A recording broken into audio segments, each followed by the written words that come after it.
Hi friends, मी तुमची रिया. आज सकाळी सकाळीच मस्त असे मी प्रिशाची सुद्धा कुर्ती तयार केली होती शिवून.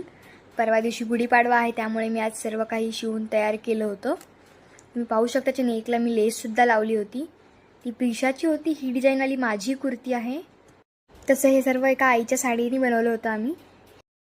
मग आमच्या दोघींची कुर्ती तयार होऊन सुद्धा थोडा कापड उरला त्यामुळे मी शंभूसाठी सुद्धा एक छोटासा आणि क्यूट कुर्ता शिवला. तुम्ही पाहू शकता तो किती क्यूट झाला होता. आम्ही तिघं आता सेम घालणार गुढीपाडव्याच्या दिवशी. तिन्हीचे कलर वगैरे खूप छान झाले होते आणि स्टिचसुद्धा एकदम परफेक्ट झाले होते. तसं घरीसुद्धा सर्वांना खूप जास्त आवडले. मग मी आईला दुपारी पापड बनवण्यात मदत केली. महाराष्ट्रीयन घरांमध्ये पापडचं खूप चालतं. मग मी आईला बरेच पापड वगैरे बनवण्यात मदतसुद्धा केली. त्यानंतर मी रात्री मस्त रेडी झाले. मला जायचं होतं पप्पासोबत थोडं बाहेर. मी, प्रिशा आणि पप्पा लगेच निघालो सिटीत जाण्यासाठी.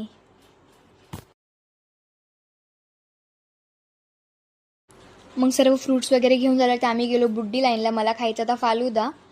तुम्ही पाहू शकता ईदमुळे बरेच शॉपिंगचे वगैरे कॉम्प्लेक्स नवीन खोलले आहेत आमच्या इथे. मग मी घेतला बॉम्बे बांद्राचा फेमस असा फालुदा.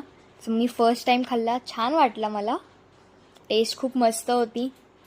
तुम्ही पाहू शकता ईदमुळे खूप काही नवीन गोष्टी आल्या आहेत मार्केटमध्ये. इथे जास्त नॉनव्हेज होतं त्यामुळे आम्ही काही जास्त नॉनव्हेज खाल्लं नाही आज. आम्ही फक्त फालुदा वगैरे खाऊन लगेच निघालो.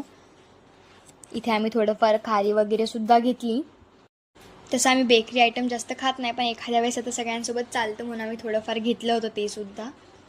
मग ते घेऊन झाल्यावर आम्ही परत थोडंफार बघितलं इकडे तिकडे काय नवीन जुनं आहे. तसं ईदमुळे खूप काही भरलेलं होतं पूर्ण मार्केट आणि रात्रभर भरलेलंच असतं आमच्या इथे हे मार्केट. स्पेशली खायची गल्ली ही तर पूर्ण रात्रभरच भरलेली असते. मग आम्ही चायनीज वगैरे पार्सल घेतलं. घरी जाऊन मस्त चायनीज खाणार होतो. त्यानंतर आम्ही रबडीसुद्धा घेतली रबडीवाल्याची. इथे फेमस सीताफळ रबडी भेटते, ती खूप टेस्टी असते. आम्ही तीसुद्धा पार्सल घेतली. तसं आम्हाला आईस्क्रीम घ्यायची पण पप्पा बोलले काहीतरी चेंज करू, त्यामुळे आम्ही रबडी घ्यायचा विचार केला. मग त्यानंतर रबडी घेऊन झालं तर आम्ही लगेच निघालो घराकडे. खूप जास्त थकले होते मी आज दिवसभर, बरेच कामं वगैरे केले आणि त्यात माझी तब्येतसुद्धा ठीक नाही आहे. त्यामुळे मग मी घरी जाऊन जेवण वगैरे केलं की लगेच आराम केला.